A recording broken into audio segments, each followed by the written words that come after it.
아브라함이 아내가 죽은 다음에 자기 아들 이삭의 아내를 찾기 위해서 자기 종이었던 엘리에셀을 자기 동생의 집에 보내는 장면, 그래서 거기에서 이삭의 아내를 찾는 장면이 오늘 나오죠.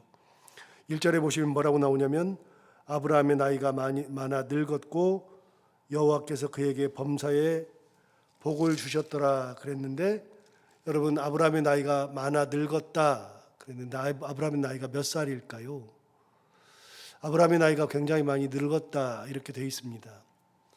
그런데 이미 우리가 본 것처럼 23장 1절에 의하면 사라가 120세를 살았으니 이것이 곧 사라가 누린 횟수라. 그래서 사라가 127세에 죽었죠. 그때 아브라함의 나이가 137세였습니다. 그러면 그 당시에 사라가 죽었을 때 이삭의 나이가 아브라함이 100세에 낳았고 사라가 90세에 이삭을 낳았는데 127세에 죽었고 아브라함이 137세니까 이삭의 나이는 37이라고 말씀을 드렸죠. 37살에 엄마가 죽은 겁니다. 그러고 나서도 이제 장사 지내고 나서 얼마나 더 지냈을지 우리는 잘 모르지만 아브라함이 나이가 많아 늙었다라고 되어 있어요. 그러면 이때가 몇 살인지는 모르는데 이 일 후에 아브라함이 자기 아들 이삭을 위해서 엘리에셀을 자기 동생 나홀의 집에 보내가지고 나홀의 이제 자손이었던 부두엘의 딸 리브가를 데려다가 자기 아들인 이삭의 부인으로 만들어줬으니까 바로 결혼하죠. 결혼했는데 그 당시에 이삭이 결혼할 때 나이가 나옵니다. 그 나이가 25장에 나오는데요. 25장 20절에 보면 25장 20절에 이삭은 40세의 리브가를 맞이하여 아내를 삼았다라고 되어 있죠. 그러니까 40세에 아내를 맞았으니까 엄마가 37살에 돌아가셨고 3년 있다가 결혼을 했으니까 아마 지금 아브라함의 나이가 많아 늙었다 24장 1절에 이야기하는 것은 아브라함이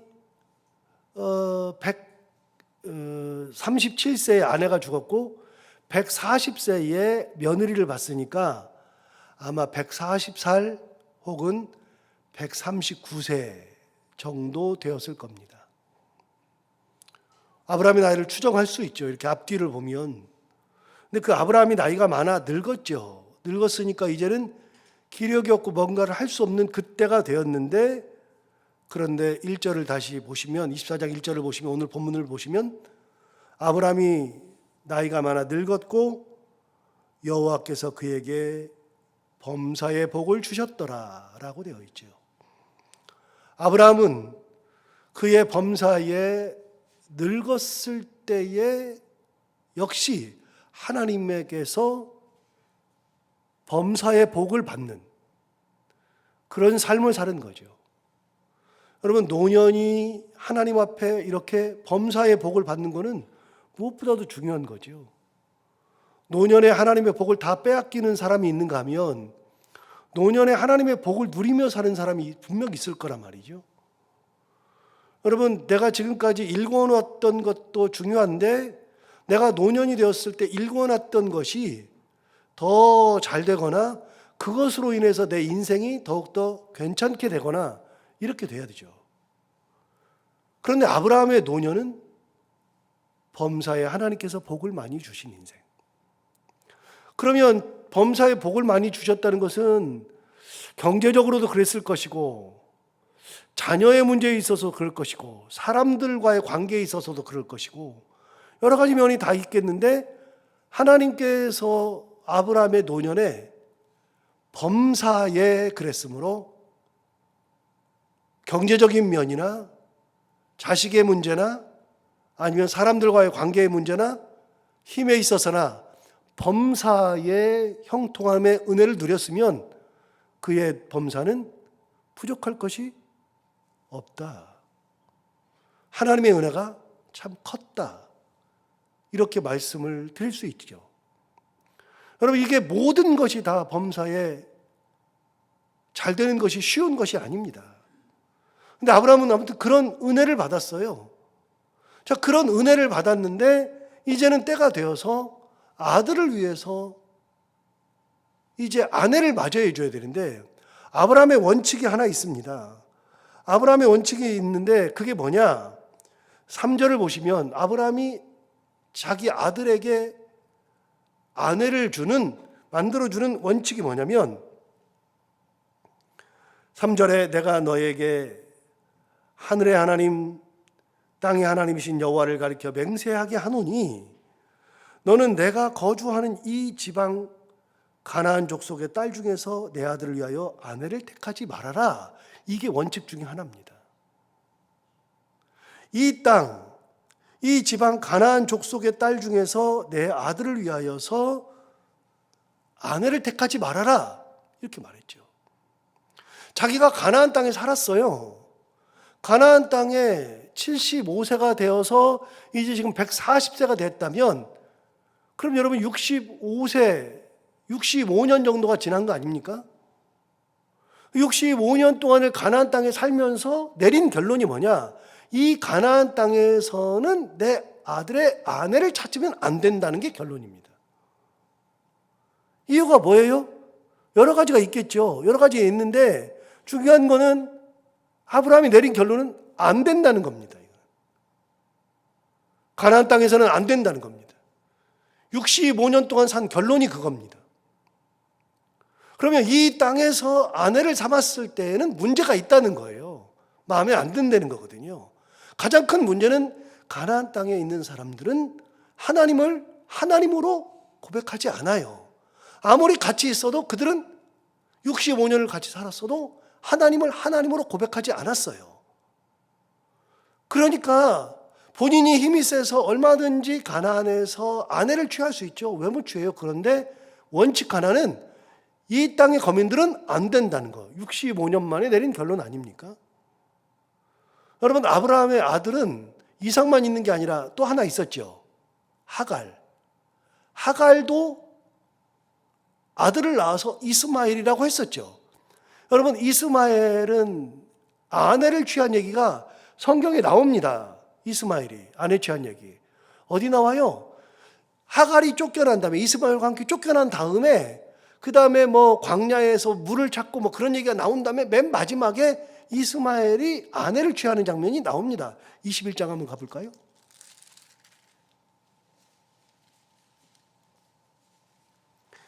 21장의 8절 위를 보시면 8절 위에 하갈과 이스마엘을 내쫓다. 그래가지고 하갈과 이스마엘이 쫓겨나는 장면이 나온다 그랬잖아요. 그런데 그 장면에서 맨 마지막에 나온다 그랬죠. 그러면은 몇 절까지 가보셔야 돼요? 그 다음에 제목이 있는 거, 소제목이 있는 22절 위를 보시면 되죠. 21장 21절에 의하면 뭐라고 되어 있냐면, 그가 바란 광야에 거주할 때에 그의 어머니가 그를 위하여 애굽 땅에서 아내를 얻어 주었더라 그랬어요. 그래서 아브라함의 아들 이스마엘은 그 부인이 애굽 사람이었습니다. 참고로 하갈은 어디 출신입니까? 하갈도 애굽 출신입니다. 그 엄마는 그 동족을 자기 아들을 위해서 준 겁니다. 그런데 아브라함은 그거를 다 알고 있었을 겁니다. 그런데 그거 아닙니다. 가나안에 있는 사람도 아니었습니다. 이게 아브라함이 가지고 있었던 첫 번째 원칙입니다. 그 원칙에 따라서 하면서 4절을 보시면, 오늘 본문 4절을 보시면, 내 고향 내 족속에게로 가서 내 아들 이삭을 위하여 아내를 택하라. 그래서 내 고향 내 족속에게 가라 그랬습니다. 내 고향 내 족속이 어딜까요? 여러분, 그곳이 어디냐면 뒤에 보면 나홀이라고 하는 곳에 갑니다. 10절을 보시면 10절에 나옵니다. 이에 종이 그 주인의 낙타 중 10匹를 끌고 떠났는데 곧 그의 주인의 모든 좋은 것을 가지고 떠나 메소포타미아로 가서 나홀의 성에 이르렀다. 여러분, 종이 떠난 곳은 어디냐면 메소포타미아입니다. 그래서 이곳은 메소포타미아 중에 하나죠. 메소포타미아는 우리가 알다시피 티그리스 강과 유프라테스 강이 두 개가 만나서 하나의 강을 이루어서 쭉 내려와서 남쪽으로 흐른 다음에 그게 아라비아만 바다로 흘러가는 것이 메소포타미아죠. 그 메소포타미아는 도시가 엄청나게 많습니다. 근데 그냥 메소포타미아라고 이야기를 했었습니다. 그 메소포타미아 중에 아브라함이 태어난 곳은 갈대아 우르죠. 갈대아 우르는 티그리스 강과 유프라테스 강이 만나서 하나의 강을 이루어서 쭉 내려와서 아라비아만으로 흘러가는 그 아라비아만 그 끝에, 그래서 갈대아 우르는 메소포타미아의 하류였는데 그의 아버지, 아브라함의 아버지 데라가 가나안에 가려고 길을 떠나가지고서 정착한 곳이 하란이죠. 하란은 어디 있느냐? 티그리스 강과 유프라테스 강의 유프라테스 강 바로 위쪽에 있는, 그래서 유프라테스 강, 메소포타미아 문명의 상류에 있죠. 하류에서 상류로 올라온 겁니다. 하란으로 올라가 있었죠. 그래서 앞으로 하란, 이 창세기에서 이걸 이야기할 때 메소포타미아, 하란, 그리고 나홀의 성 같은 얘기입니다. 성경에 나올 때 이 이야기가 이렇게 나오면 나홀의 성, 하란, 메소포타미아 이게 나오면 똑같은 얘기입니다. 하란입니다. 그럼 거기는 나홀의 성이거든요. 여러분, 나홀이 누구죠? 나홀이 누군지 우리 잊었을 텐데 11장으로 한번 가볼까요? 11장에 나홀이 나옵니다. 11장 27절. 11장 27절에 보시면 데라의 족보는 이러하니라. 그러면서 데라는 아브람과 나홀과 하란을 낳았다. 그래서 데라가 세 아들을 낳았는데 아브람 두 번째, 나홀 세 번째, 하란 삼형제를 낳은 겁니다. 아브람 첫째, 나홀이 둘째, 그리고 하란이 셋째죠. 자, 27절 다시 보시면 데라의 족보는 이러하니라. 데라는 아브람과 나홀과 하란을 낳고 하란은 롯을 낳았으며, 그러니까 롯은 아브라함의 조카죠. 하란의 아들인데 조카였죠. 자, 28절. 하란은 그 아비 데라보다 먼저 고향인 갈대아인의 우르에서 죽었더라. 그러니까 하란이라고 하는 세 번째 아들은 갈대아에서 죽은 겁니다. 우르에서 죽은 겁니다. 그러니까 롯이 아브라함과 같이 다닌 이유는 그런 겁니다. 자기 큰아버지 따라다닌 거죠. 여러분 29절 볼까요? 29절 보시면 아브라함과 나홀이 장가들었어요. 아브라함의 아내 이름은 사레고 나홀의 아내 이름은 밀가예요. 그런데 밀가인데 누구 딸이에요? 하란의 딸이요. 하란은 밀가의 아버지요. 그 말이죠. 이스가의 아버지더라. 그래서 하란이 낳은 자녀들을 쭉 설명해 줬습니다. 하란은 누구 낳았습니까? 롯을 낳았죠. 그 다음에 밀가와 이스가를 낳았습니다. 하란이 셋을 낳았는데 롯과 밀가와 이스가를 낳고서 어디서 죽었어요? 갈대아 우르에서 죽었습니다. 아버지보다 먼저 죽었습니다. 자, 그래서 롯은 큰아버지인 아브라함을 따라다녔고 하란의 아들이었던 롯은 따라다녔고 하란의 딸 밀가는 아브라함의 동생이었던 나홀과 결혼한 겁니다. 그러니까 중간에 작은아버지, 큰아버지라고 해야 되나요? 그걸 뭐라고 해야 되죠?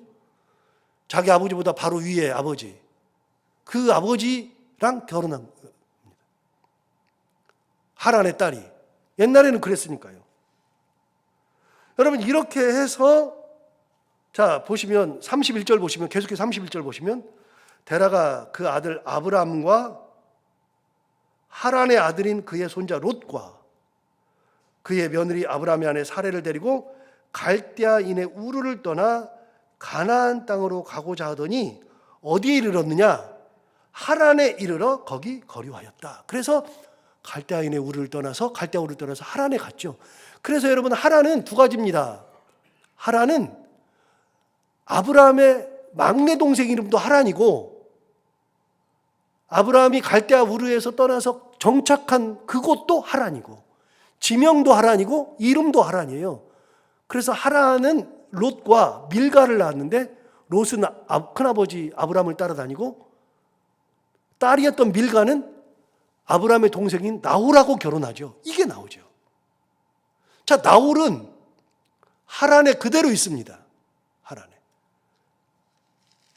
자, 오늘 본문으로 돌아와서 24장으로 돌아와서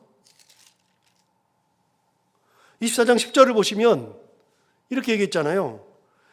24장 10절에 이에 종이 그 주인의 낙타 중 10피를 끌고 떠났는데 곧 그의 주인의 모든 좋은 것을 가지고 떠나 어디로 갔느냐? 메소포타미아로 가서 어디 이르렀죠? 나홀의 성, 그러니까 나홀이 살고 있는 곳. 제가 재작년이 벌써 됐군요. 재작년에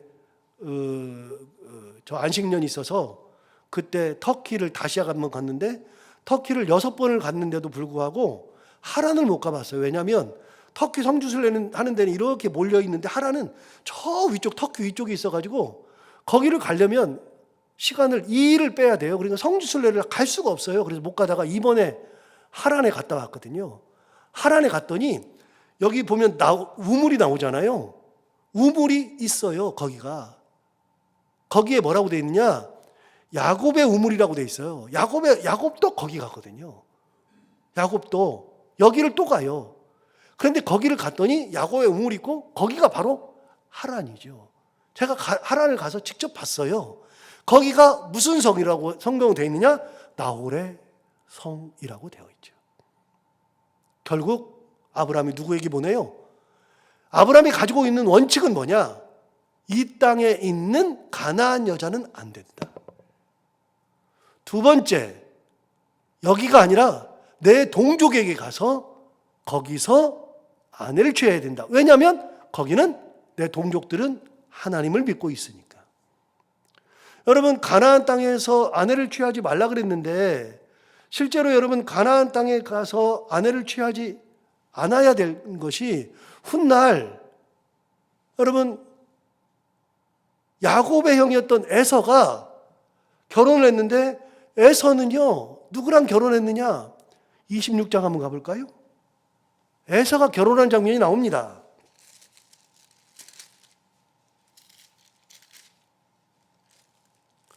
26장 34절 보세요. 야곱이 자기 형의 것을 다 가지고서 떠난 다음에 이제 에서가 화가 났어요. 화가 나가지고 죽이려고 했었는데 어쨌든지 간에 34절 보시면 여러분 이렇게 나오죠. 에서가 40세에 해쪽 속 브에리의 딸 유딧과 해쪽 속 엘론의 딸 바스맛을 아내로 맞이하였다. 해쪽 속이 다 가나안 족속이잖아요. 가나안에 있는 딸들이잖아요. 그렇게 맞이하였더니 35절 보십시오. 그들이 이삭과 리브가의 마음에 근심이 되었더라. 여러분 가나안에서 아내를 맞이해요. 에서가. 그게 이삭과 리브가가 누구예요? 아까 나홀의 성에 가서 데려온 이삭의 부인이죠. 곧 나오니까요. 리브가와 이삭의 근심이 됩니다. 그 얘기가 나오죠. 가나안 땅에서 왜 아내를 취하지 말라고 그랬을까? 그 얘기 나와요. 여러분 계속해서 28장을 한번 가볼까요? 28장 8절을 보시면 이렇게 나오죠. 8절에 보시면 에서가 또 본즉 가나안 사람의 딸들이 그의 아버지 이삭을 기쁘게 하지 못하는지라. 아까 24장에 나왔잖아요. 두 여자를 맞이했는데도 이삭과 리브가의 근심덩어리였잖아요. 그랬더니 28장 8절에 에서가 보니까 이 가나안 사람의 딸들이 그의 아버지 이삭을 기쁘게 하지 못해요. 그래서 9절에 이에 에서가 이스마엘에게 가서, 이스마엘이 누구죠? 아브라함의 하갈과의 사이에서 낳은 아들. 자, 여기서 잠깐 이스마엘은 누구랑 결혼했다 그랬죠? 어디 여자랑? 아까 쫓겨나가지고 어디 여자랑 결혼했죠? 애굽 여자랑 결혼했다 그랬잖아요. 왜요? 엄마가 어디 출신이라고요? 하갈이 어디 출신이라고요? 애굽 출신이니까 이스마엘은 애굽 여자랑 결혼을 했어요. 그래도 에서가 생각할 때는 그래도 아브라함의 아들인데 그러니까 이스마엘 쪽으로 가는 거예요. 자, 9절 보세요. 다시 보세요. 이에 에서가 이스마엘에게 가서 그 본처들 외에 아브라함의 아들 이스마엘의 딸 느바요의 누이인 마할랏을 아내로 맞이하였더라. 여러분, 에서는 부모 마음을 조금이라도 기쁘게 해드리고 싶은데 가나안 여자들하고 결혼했더니 안 되는 거예요. 기쁨이 안 되는 거예요. 그러니까 그게 근심덩어리가 되니까 그걸 알고 있죠. 알고 있으니까 어떻게 해요? 아, 그러면 가나안 여자들은 우리 핏줄이 아니니까 부모님들이 그러겠지. 그래서 그러면 아브라함이 낳던 우리 할아버지가 낳던 그 이스마엘의 딸을 취하면 되겠지. 그래서 에서는 이스마엘의 딸을 취합니다. 그것도 아닙니다. 그것도. 이렇게 결혼하는 것 때문에 아브라함은 계속해서 가나안 여자랑은 결혼하지 못하게 했어요. 그런데 이게 어디까지 나오느냐? 이게 이스라엘 전통으로 되어서 이스라엘 전통으로는 같은 신앙을 가진 사람들로만 결혼하도록 하는 겁니다. 쉽지 않은 얘기인데요.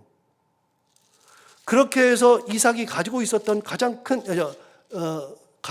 아브라함이 가지고 있었던 가장 큰 원칙 중에 하나는 24장 3절 4절에 있는 것처럼 가나안 족속의 딸 중에서는 내 아들을 위하여서 아내를 택하지 말아라. 4절에 내 고향 내 족속에게로 가서 내 아들 이삭을 위하여 아내를 택하여라. 이렇게 이야기해 주죠.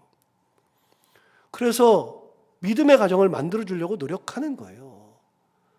그래서 이거를 하기 위해서 2절을 보시면 24장 2절을 보시면 아브라함이 자기 집 모든 소유를 맡은 늙은 종에게 이르되 청하건대 내 허벅지 밑에 내 손을 넣으라.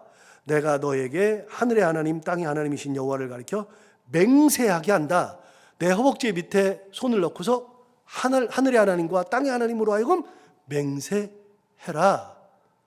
자, 19절을 보시면 9절에 이렇게 말합니다. 그 종이 이에 그의 주인 아브라함의 허벅지 아래에 손을 넣고 이 일에 대하여 그에게 맹세하였더라. 그래서 친족에게 가서 아내를 구해올 것을 맹세하죠. 여러분, 여기서 허벅지 밑에 손을 넣는다는 게 뭐예요? 허벅지 밑에 손을 넣는다는 거. 옛날에 고대 이제 근동 지방에서 했던 맹세 중에 하나인데요. 맹세를 할 때 허벅지 밑에다 손을 넣는다는 얘기는 남자의 성기에다가 손을 대고서 맹세한다는 거예요. 성기에다가. 가장 귀하게 여겨지는 거 거기다가 손을 넣고 맹세하게 하는 거죠. 그렇게 해서 이제 아버지 아브라함이 이삭을 위해서 아내를 맺어주는 원칙을 가지고서 이렇게 가죠. 여러분, 우리가 예수 믿으면서 이런 원칙을 가지고 하나님 앞에 온전한 모습으로 살려고 하는, 하나님의 은혜를 가지고 살려고 하는 아브라함과 같이 이런 신앙을 가지고 살아가는 저희들이 다 될 수 있기를 바랍니다. 기도하겠습니다. 하나님 아버지, 오늘 아브라함이 이삭을 위하여서 이삭의 아내 며느리를 얻기 위하여서 어떤 원칙을 가지고서 이 일을 행했는지를 우리가 보게 됩니다. 하나님 아버지, 우리도 신앙생활하면서 세상에서 살아가지만 하나님을 바라보며 하나님의 뜻이 어딘지를 항상 생각하며 그 하나님의 은혜 가운데 살기를 결단하고 그렇게 하나님의 뜻대로 살아가는 저희들 모두가 다 되게 하여 주옵소서. 오늘도 하루를 살아갈 때 이 말씀을 기억하며 살게 하여 주옵시고, 오늘도 기도하러 나온 사랑하는 모든 성도들 한 분 한 분의 기도 제목을 다 들어응답해 주시기 원하며 해야 되는 것들을 기쁨으로 잘 감당하고 만나는 분들과 함께 웃고 행복한 하루가 되게 하여 주옵소서. 예수님 이름으로 기도하옵나이다.